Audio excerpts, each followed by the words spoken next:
Hello everyone, this is Mr. Precella, continuing our discussion of trig identities, simplifying trig expressions, and verifying or proving a trig identity.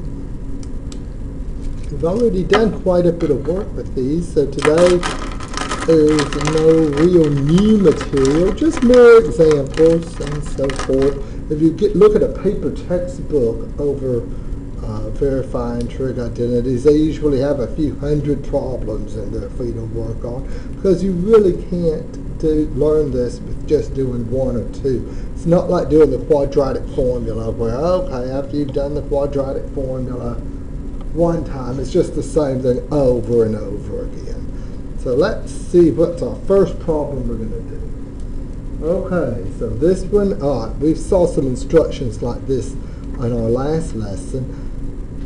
This reduces to a constant, remember that's just a number, a single trig function, only one of them, or a power of a function. Okay. Well, let's see, what can we do with this? We have sine squared x over cosine squared x. That sure makes me think of tangent squared x. Now what about secant x times cosine x? Well, remember, secant and cosine are reciprocal functions. If you think of secant as 1 over cosine times cosine, something times its reciprocal, it's going to give us a 1. Oh, so this isn't a too bad one to start off with. We have tangent squared x plus 1. And hopefully you've gotten to a point where you've memorized these identities we have here. We're going to have some more eventually. So I use this one, sine over cosine tangent. I use this one, secant is 1 over cosine x times cosine x. So something times its reciprocal is 1. And now 1 plus tangent squared x is secant squared x. So on this one, we wrote it as a power of a function.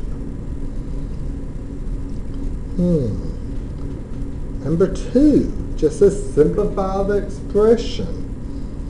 Well, what do I think? The 1 over cosine, that's a tangent squared alpha minus 1 over cosine squared alpha. We could sure write as secant squared alpha. And I need a little scratch paper. What I'm going to do over here is just some scratch work. When I see this, I think of the identity that we just used. 1 plus tangent squared alpha is secant squared alpha. We've done this already, what I'm about to do. Move this stuff around to get this expression by itself. To do that, I have to subtract secant squared and subtract 1. So this is just my scratch work. Tangent squared alpha minus secant squared alpha is negative 1.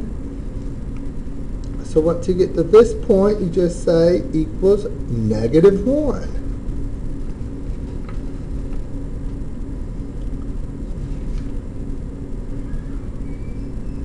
Number 3, complete the identity. Well, cotangent x is cosine x over sine x. Cosecant x is 1 over sine x.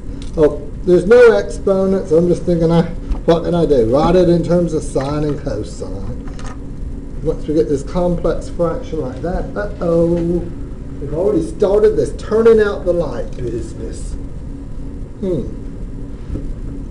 What can I do? I can multiply above and below here by sine x. So up on top, we just have the purple cosine x over 1, which would just be cosine x.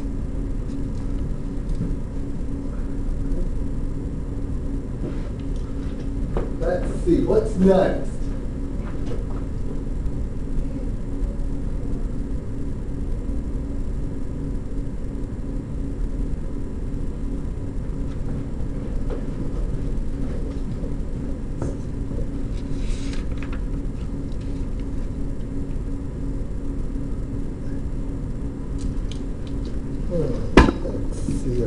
this way.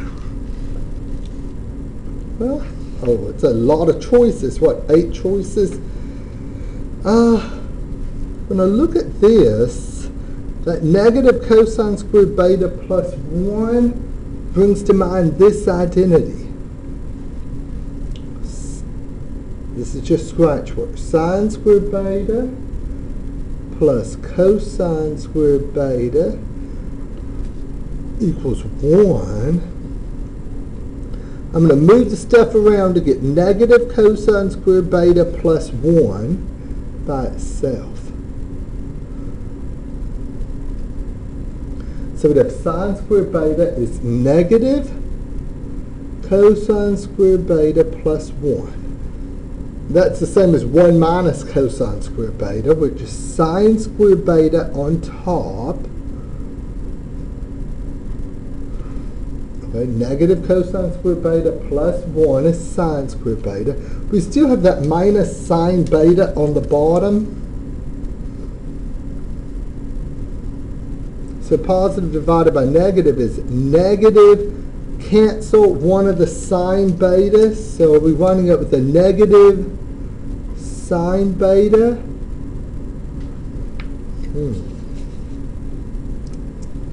Right there, E.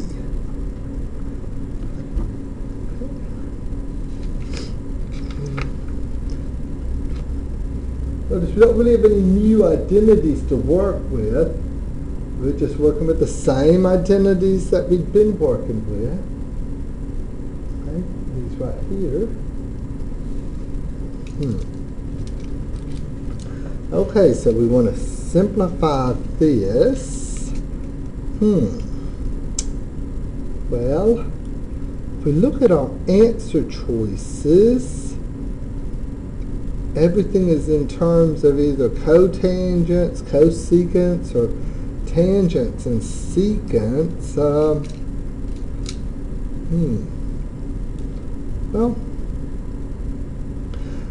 what can we do? Well, to simplify this, there's a few ways we might go about winding up with something like that, but here's what you could do.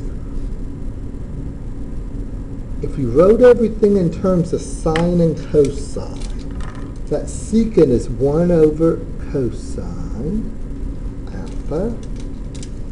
This black plus is that one. And then do the same thing, sine alpha over 1 over sine alpha.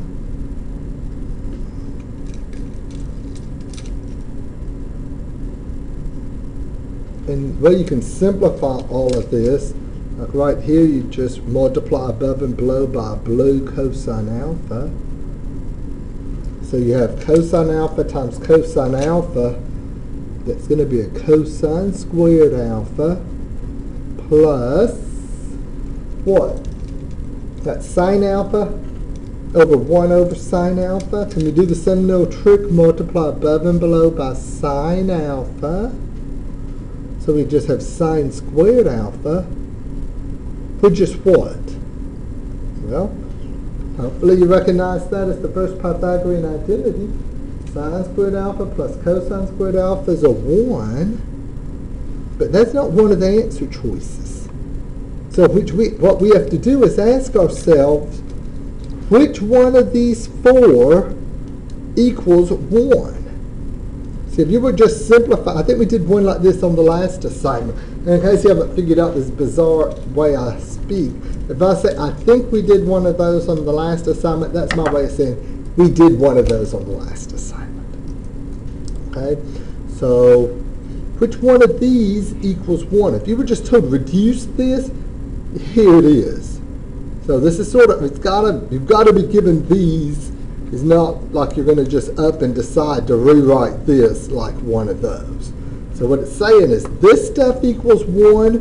Which one of these equals 1? Well, you can almost tell it has something to do with these Pythagorean identities. How would you get 1 by itself on each one of these? Well, it's certainly not this one's, okay, because we've already used that one. So if you got the 1 by itself, you'd have to move the tangent square and the theta and the cotangent square over. So we're looking for either secant squared alpha minus tangent squared alpha, or we're looking for cosecant squared alpha minus cotangent squared alpha. The one that we have is secant squared alpha. Imagine moving this tangent squared theta, or alpha, whatever you have, whatever variable, that would get you the 1 by itself. So it's secant squared alpha minus tangent squared alpha. Sometimes students say, well, how would you go from here to here if you didn't know these choices? You wouldn't. You'd go from here to there for 1.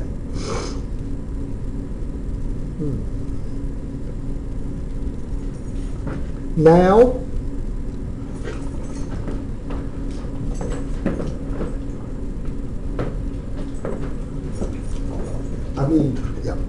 let's see. On this one, this is one of those where you have to establish the identity. Okay? Show that this times that is 1. Well, what could you do? So it's telling you the answer is 1, but the thing is we've got to show the correct steps. How would we go about showing the correct steps? Well,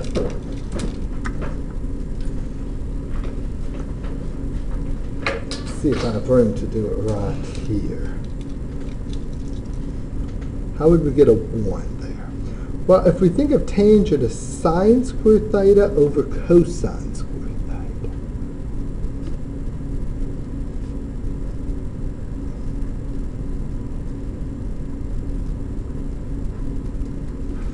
And then when you distribute that, cosine squared theta times 1 is cosine squared theta. And then here the cosine squares would cancel. So I'll put a little question mark. Does it equal 1? Oh yeah, it sure does. So which one of these, looks like what we got to do is distribute and replace that tangent squared theta with sine squared theta over cosine squared theta.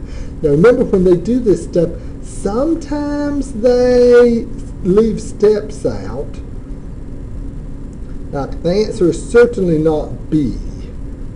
Looks like what they did was replace the 1 plus tangent squared theta with cotangent squared theta.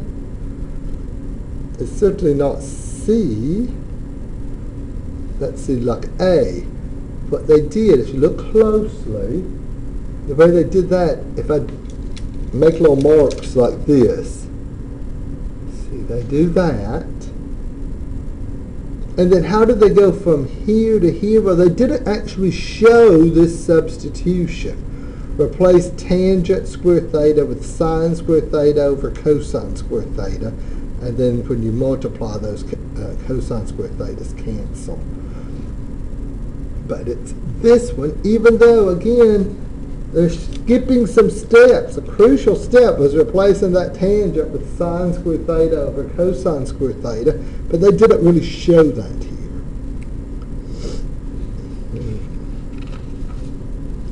Let's see, we're up to number 7, and this is one of those where we're going to verify the identity, going through it step by step, okay? Let's look at that. You start off with cosine x minus secant x. You would rewrite that replacing the secant with 1 minus cosine. So of these two steps, this is the correct one. So here I am doing it by hand. Cosine x minus 1 over cosine x. Replacing that secant with 1 over cosine x. And then what do we do? Well, you get a common denominator. Thinking of this cosine x is cosine x over 1. The common denominator would be a red cosine x. So here you'd have to multiply above and below by cosine x. So that would give you a cosine squared x. Here there's already a cosine x in the bottom. So minus 1. So what they're doing now is getting a common denominator. That would would be this step. Now, when you're doing these live on My Math Lab, they don't show you the next step until you get the right answer. Okay? Now, okay, this cosine squared x minus 1, hopefully you're getting the hang of moving around these Pythagorean identities. Cosine squared theta, well, this is if you think x, then move the minus 1 over, you have to move the sine squared x over. So this is a negative sine squared x over cosine x. Hopefully you follow where I got that negative. Cosine squared x, if you move the 1 over, you'd have to get move the sine squared x over here, which would make it negative. So let's see, we're at this part. And then it asks, okay, are we finished? And pretty much we are. Does negative sine squared x over cosine x equal that? How do you decide? Well,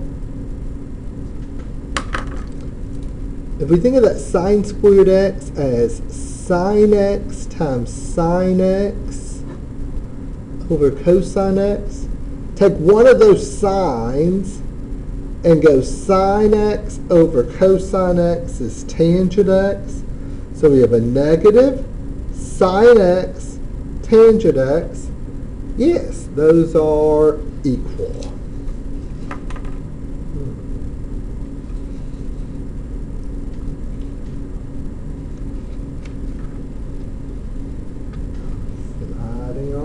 Flying through some of these identities. If you're working them out with me, or once you see the problem, if you want to try it on your own, just pause the video. I know I'm going through these quickly, but you can pause it at any time, unlike my face-to-face class where they can't really, well, they can slow me down. They can say, hey, go over this or something.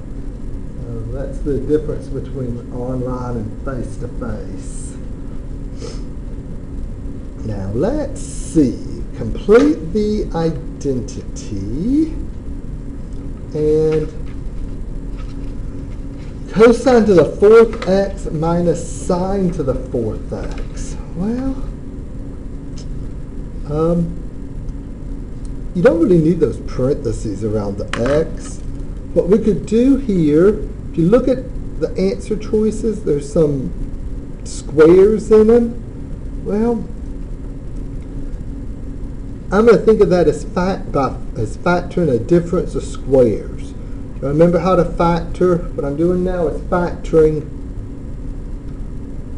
a squared minus b squared. In an early algebra class, you would have discussed this rule for factoring a difference of squares. A minus b times a plus b. So thinking of this as cosine squared squared x. So you'd say cosine squared x minus sine squared x times cosine squared x plus sine squared x. Well, this part right here is just a 1. So something times 1 is just something. So really all we have right here that we need to work with it now is just, move this over, cosine squared x minus sine squared x. Well, which one of these is it going to equal? Well, it's sure not going to be this one, because you can't just eliminate that cosine squared x and that minus. It's not going to be this one. Well, I'm thinking, looking at this. Does this equal that? I'm thinking we may have done a problem like this one on the other assignment also. We could rewrite this, replacing sine squared x with 1 minus cosine squared x.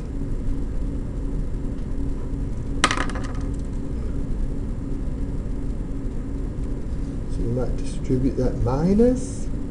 So we have cosine squared x minus 1, and then a plus cosine squared x. Is that going to combine to give you 2 cosine squared x minus 1? Yeah. Problem similar to that, but on another assignment. Or I did an example like that at another time.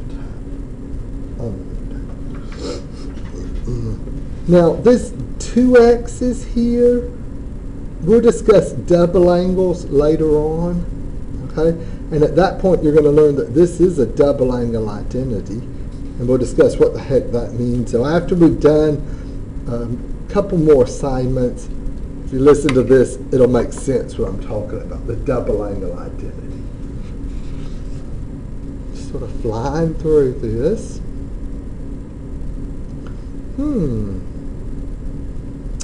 Well, this looks like it says perform the indicated operation. So it looks like we need to subtract these fractions. And so we need a common denominator. So work it out like this. 1 over 1 plus sine x. Then the red minus is the one that's right there. 1 over 1 minus sine x. Well, let's get a common denominator. What would that common denominator be? Well, it'd just be the product of these two denominators. So our common denominator is going to be a blue 1 plus sine x and a green 1 minus sine x. So multiply above and below by 1 minus sine x. So we would have what? Just a 1 minus sine x. Do the same thing over here. We need 1 plus sine x in the bottom.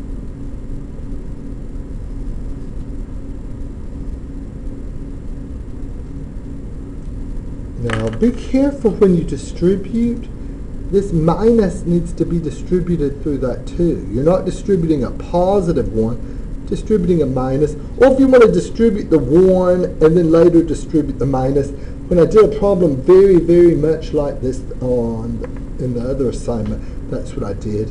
Here I'm just going to distribute the negative 1. So it'd be a minus 1 and a minus sine x. So up on top, the 1 subtract out, and we have negative 2 sine x. What about foiling the bottom? 1 plus sine x times 1 minus sine x. If you start foiling, you'd have a 1. And what's happening to the outer and inner terms? The minus sine x and plus sine x, those are gone. Minus sine squared x.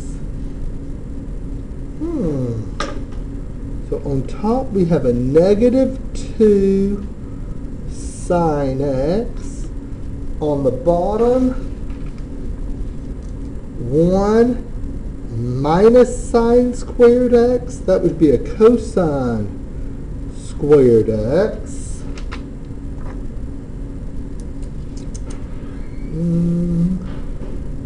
Let me see.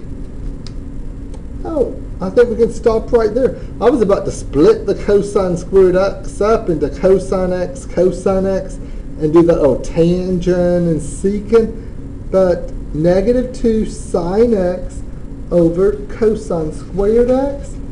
Okay, we're ready to stop here on number 9.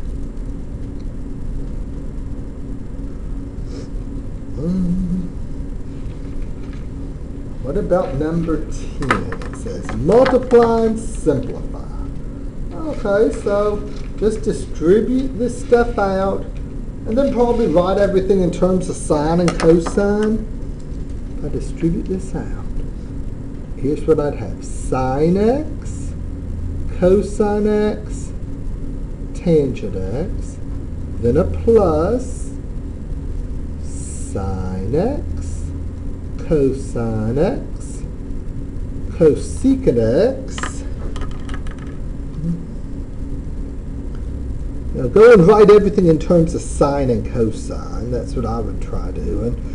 Which means I need to replace this tangent x with sine x over cosine x. And I need to replace this cosecant x with 1 over sine x. So here's what I have. Sine x, cosine x.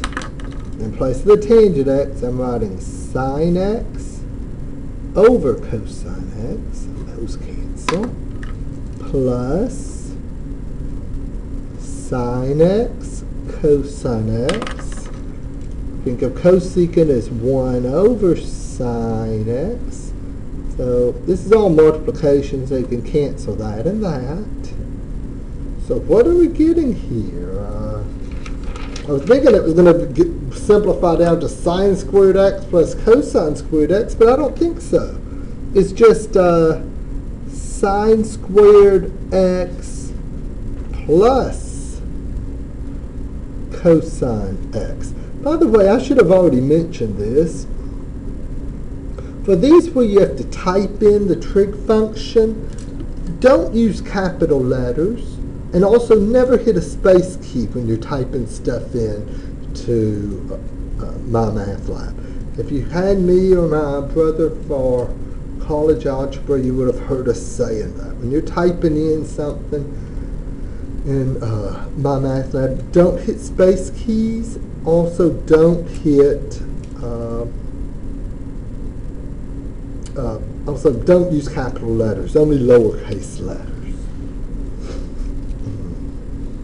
Let's see. Number 11 says multiply this and simplify it. So it looks like the answer should have tangents and cotangents in them. So I'm not going to do anything first. I'm just going to start. We're not foiling. It's more than foil, isn't it? Because you have a binomial times a trinomial. So I'll try to color code it. In fact, I'll do it right here. Distributing 2 tangent x. We'd have 2 tangent cubed x plus 2 tangent x cotangent squared x plus 2 tangent x. Now why don't I use blue to distribute this? We would have in blue, what's it going to be? A negative 2 cotangent x tangent squared x.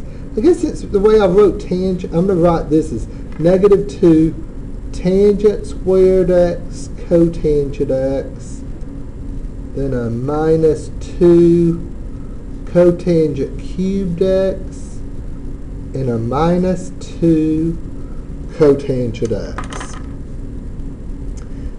First glance, nothing here really seems to be subtracting out or anything, does it? Okay.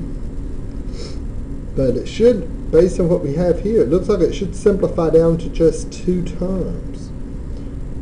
Okay. So what could we do? Well, there's not much you can do with a 2 tangent cubed x if you're not going to write it in terms of sine and cosine, which you're not, just based on the answer choices.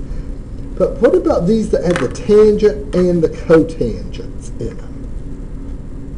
Okay, right here. If we think of cotangent is 1 over tangent squared x, so let's see if we can somehow simplify the ones that have the tangent and the cotangents in them. Okay, so like this one right here, let's try to simplify that one and this one. And I think what I'm going to do is I'm just going to simplify it right here. I'm going to say, okay, let's try to simplify 2 tangent x, cotangent squared x. You have the 2. I'm wondering, do I want to write everything in terms of sine and cosine, or do I want to write everything just in terms of tangent? If I did sine and cosine, tangent is sine x over cosine x. Cotangent squared x would be cosine squared x over sine squared x. Oh, what did, okay. So now I can do a little canceling. Cancel this sine x with one of those. Cancel this cosine x with one of those. So all of this simplifies just to 2 cosine over sine would be cotangent x. So this part right here is a positive 2 cotangent x, which is going to subtract with that. Y'all want to guess what this is going to simplify to? Maybe it'll simplify to 2 tangent x. Let's see. I'm doing this one now. Let's reduce that one. We have 2 tangent squared x cotangent x. So 2 sine squared x over cosine squared x. That's replacing tangent squared with sine squared x over cosine squared x. Replace cotangent squared with cosine x over sine x. And then we do a little canceling. Cancel this sine x with 1 over there. Cancel this cosine x with 1 right there. Is this simplifying to 2 tangent x? Yeah. So this is 2 tangent x. So we have 2 tangent x minus 2 tangent x. And this stuff here simplified to 2 cotangent x. So 2 cotangent x minus 2 cotangent x. So here, it's been a while since it went dark. Here are the things that are this subtracts with that, and that subtracts with that. So this is leaving us just a 2 tangent cubed x minus 2 cotangent cubed x. That's D, isn't it?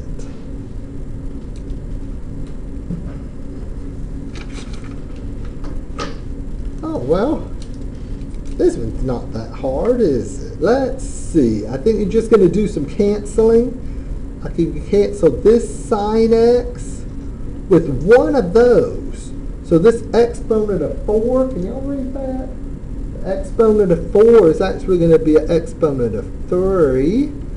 And then the same thing here, cancel this cosine x with one of those.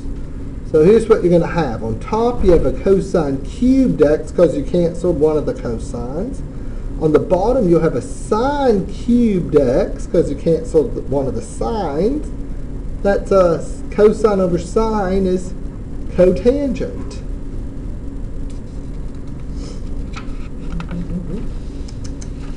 Let's see, what about this one? Oh, it says factor the, or simplify the expression. You can't really simplify without without factoring first. Okay, you can't just start canceling this cosine x with one of those. But this thing up on top, I'm going to factor it out. Cosine x times cosine x plus 7 and plus 7. So we have cosine x plus 7 on the bottom. So I'm going to cancel this with one of those. And you're just left with cosine x plus 7. When you're typing this in, don't hit any space keys. Don't use any capital letters. Well, on number 14, we're adding fractions.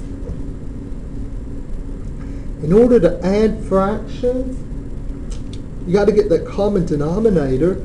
And we did one already where we got a common denominator, but this one's a little different because of those exponents. You sure wouldn't want to just say this times that as the common denominator, because that's going to get you some some cubes in there. Okay, if you can imagine foiling all of those out. So if you're trying to get a common denominator, if you can factor it, now this cosine squared s minus sine squared s, we can factor that as a difference of squares. Cosine s minus sine s times cosine s plus sine s. So that's that first denominator, the first fraction. Now this next fraction is going to be a little tricky. You see, look at that.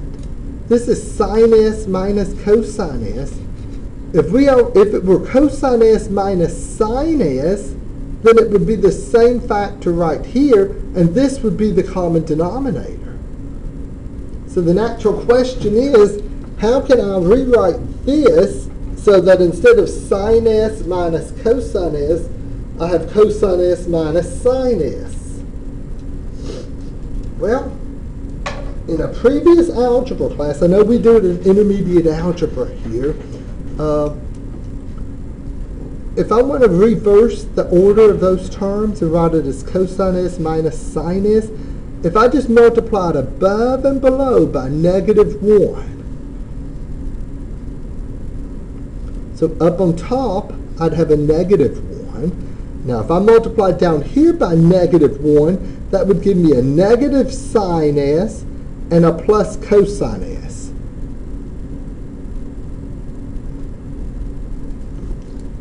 And this semester, when I was doing this with my face-to-face class, the vocal students in class said, yes, they remember doing what I'd just done before in a previous algebra class. I multiplied above and below by -1, and that just sort of reversed those, made it cosine s minus sine s. One student told me that what they had done in a previous class was factor a negative out, and that's certainly fine. But what I'm trying to do is make this denominator look just like this factor right here, because now that's the common denominator. The common denominator is just all of that right here. Cosine s minus sine s times cosine s plus sine s.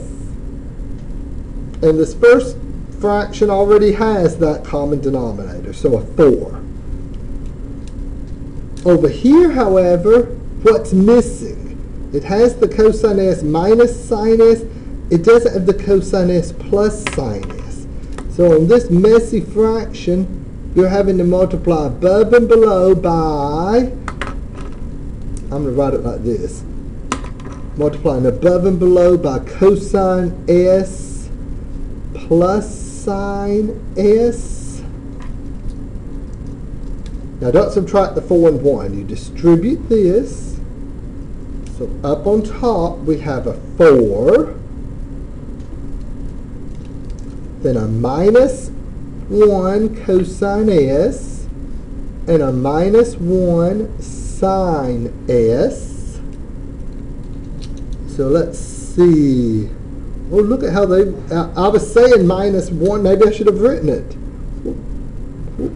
I think probably the way this thing's regenerating is this number up here is changing. Okay? So if you had like a 3, that's going to put a 3 there and there. So the top part looks like that. Now the bottom, well, do y'all agree it's cosine squared s minus sine squared s? Just FOIL out the bottom. And aren't we going to get what we had right here, the way we factored it? Cosine squared s minus sine squared s. So which one was that? C? Let's have a few more minutes and then we'll have to take a break. Oh. Well, here's one that we generated. I think we've already done. Oh no, we did cosine x minus secant x is negative. This one is secant x minus cosine x. Start off, okay, rewrite secant is 1. Ooh. Rewrite secant x is 1 over cosine x. Then get that common denominator. So it'd be 1 minus cosine squared x. That's what I remember doing that other one like this. And the 1 minus cosine squared x is sine squared x. Where am I getting that 1 minus cosine squared x is sine squared x? Hopefully you're getting the hang of this. 1 minus cosine squared x, sine squared x. Now, are they equal? You could sure think of that sine squared x as sine x times sine x all over cosine x. So we'd have sine x tangent x. So yes. Now here's something different from what we've done. We want to prove that this equals that. So how would we go about it? Well, the first thing, if you're going to start here and end with that, you need to bring in some sine thetas. We want to end up with sine thetas. And the way you can do that is by replacing those cosecant thetas with 1 over sine theta. So here's how you would start it off. 1 minus, replace cosecant theta with 1 over sine theta. This black fraction bar is that one there. Realize it's telling you the answer. You want to end up with this. Then, on the bottom, we would have 1 plus 1 over sine theta. So let's see, which of them would start off like that? Well, here they reverse the plus and minus. So I'm thinking, oh, it's not that one. Cosecant isn't 1 over cosine, is it? It's 1 over sine. So it's one of these. Okay. Now, what I would do, if I were just working this one out, I would just say, okay, multiply above and below by sine theta, but that's not how whoever programmed this problem is doing it. Okay. What instead they're doing is getting a common denominator, and you can sort of tell which one of these it is just by looking. If you got a common denominator, thinking of this 1 as sine theta over sine theta, notice how the SIG in sine just changed. It's a minus there. It should be a minus here. You're thinking of that 1 as sine theta over sine theta over sine theta, so it's sine theta minus 1 over sine theta, and sine theta plus 1 over sine theta. And then how do you go from here to here? Well, that's when they multiply above and below by sine theta. See, that's not really how I would have done it if I'd just been working through. As soon as I'd gotten to this point right here, I would have multiplied above and below by sine theta. And that would make it fall out real fast. Sine theta minus 1 over sine theta plus 1. But the answer here is D. Time for one more before we call it quits. Oh, number 17. It's going to be sort of like number, which one did we do? This one here, number 14. Except look, when you start off and factor this denominator,